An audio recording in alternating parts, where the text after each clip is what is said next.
Tonight, gun violence continues here unabated, leaving police one step behind and stretching the resources of emergency responders. 2 men are dead following vehicular crashes in 2 separate incidents, and Calm Down Rema is scrapped from the 2023 St. Lucia Jazz lineup. This is the Hot 790 News with Daniela Edwin.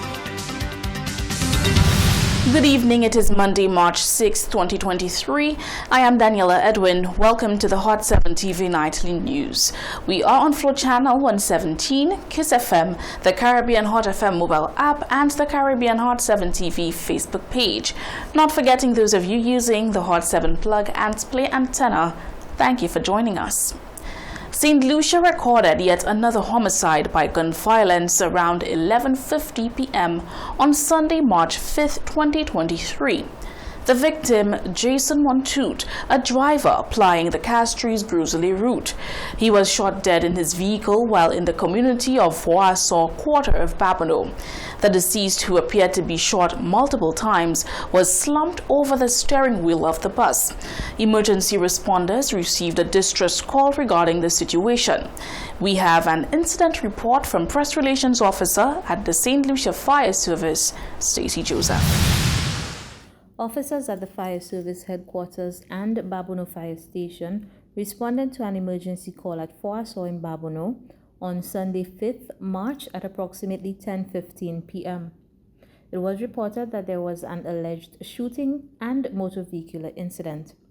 The responding officers were informed by the police officers on the scene that one unknown individual was transported to a medical facility via private means before the arrival of fire officers. However, a young man appearing to be in his late 20s was found in a vehicle. A rapid assessment of the victim revealed that he sustained a penetrating wound to his head and was void of all vital signs. Due to the obvious signs of death, the scene was left in the care of members of the police force. Another male individual was also injured as a result of the shooting. This latest incident has brought the homicide count to 13 so far for this year, 2023. Police are investigating and have appealed to anyone with information to contact the anonymous hotline at 555. Meanwhile, police were summoned to the Radery Beach, which was the scene of another shooting. As the press relations officer at the St. Lucia Fire Service, Stacey Joseph, reports, a young man in his 20s appeared to have sustained a penetrating wound. He received medical care at the scene and was subsequently transported to hospital. On Saturday, March 4th, emergency personnel at the Grosley Fire Station responded to an alleged shooting incident at Radery Beach in Grosley at approximately 2:25 p.m. The responding officers found a young male individual in the presence of police officers. Upon examination of the individual's body, one penetrating wound was found. Emergency medical care was provided and the patient was transported to the OKEU hospital in a stable condition. And emergency responders received another distress call in Castries following a shooting on Sunday. Emergency personnel at the Fire Service Headquarters responded to an alleged shooting incident on Penier Street in Castries on Sunday, 5th March at approximately 9:15 a.m. The fire officers found on the scene a man appearing to be in his 40s in the presence of police officers. A rapid examination of the individual revealed that there were several penetrating wounds present on his body. Emergency intervention was initiated by the crew. The patient remained in a stable condition en route to the OKEU hospital, where he was handed over to medical personnel for further care. Another minibus operator from Dennery has met his demise, this time in a vehicular crash. The incident occurred on Friday, March 3, 2023, around 1 p.m. along the Micoud Highway, just before the Magritude community. At the time, the driver, who was traveling in a southerly direction, ran off the road. He was apparently on his way to pick up students at a learning institution in Micoud as part of a routine transportation service. As a result of this vehicular accident, Richard James, alias Beta or Green Line, succumbed to injuries. He was the sole occupant. The deceased, a resident of Richford Dennery, is believed to be in his mid-60s.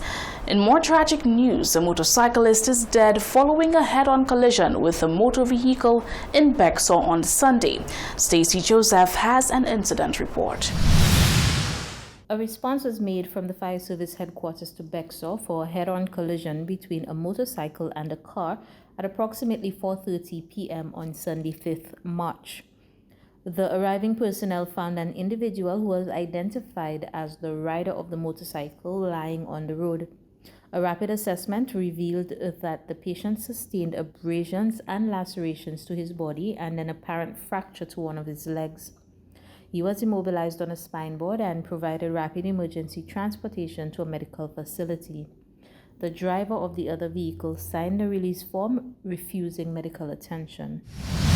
The island's Prime Minister and the Minister responsible for roads have both reacted to continued incidents of carnage on the nation's streets, which this past weekend claimed the lives of at least 3 citizens. For the Prime Minister, one of the victims was a constituent who died after losing control of his car on the busy John Compton Highway. But should more be done to help safeguard drivers who make mistakes behind the wheel? We take a closer look in this report. More St. Lucian drivers are losing their lives in the fast lane. From March 3rd to the 6th, 2 drivers and 1 motorcyclist died in separate crashes. Others lucky enough to survive are nursing injuries. In responding to the recent fatalities, Prime Minister Philip J. Pierre called for greater caution to be exercised by all road users. Pierre said, quite often, speed is the main factor which leads to these fatal crashes. It's just a matter of straight common sense. I mean, why can't people understand that they are driving too fast? Sometimes it baffles me why, in a country where the speed limit is probably 30 miles per hour, why could people think that you could drive at 60 miles per hour on the Grocery Highway? What sense it makes? The same people drive in the US, where the roads are, you can't compare them, and they stick to the speed limit of 45 and 55 and 60. But in St. Lucia, they refuse. Now, I mean, people talk about putting signs. Of course we must put signs. Of course we must do everything.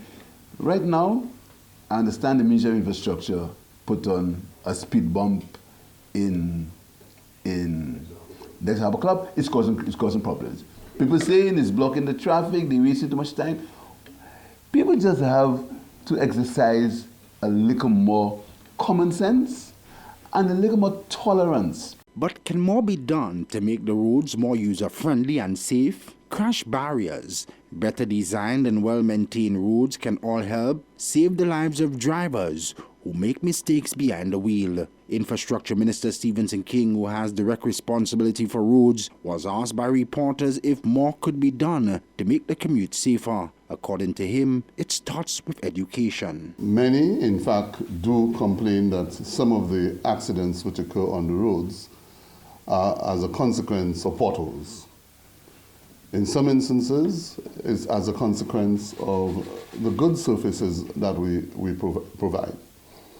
And in many instances, it is really recklessness and indiscipline on the roads.